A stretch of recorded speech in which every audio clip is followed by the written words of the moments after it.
Nagsalita na si Nadia Montenegro tungkol sa kanyang bunsong anak sa panayam kay Julius Babao. Sinabi ni Nadia na wala siyang utang na loob sa publiko na magpaliwanag. Ayon kay Nadia, matagal na niyang itinago ang katotohanan ito, ngunit alam ito ng mga taong dapat nakakaalam, kasama na ang kanyang anak, si Boy, at ang kanyang mga kapatid.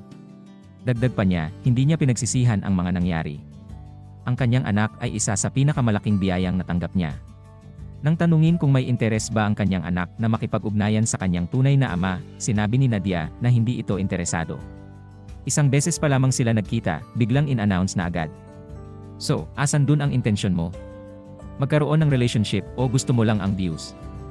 Gusto mong mapag-usapan o gusto mong mag-promote? Ilagay mo sa tama kung ano ang intensyon mo kasi ramdam na ramdam ko. Ayaw na ng anak ko, anya pa, may patutsada pa ang veteranang aktres sa totoong ama ng kanyang bunsong anak na si Sofia. Are you even worth it to be called a dad? Sabi pa ni Nadia.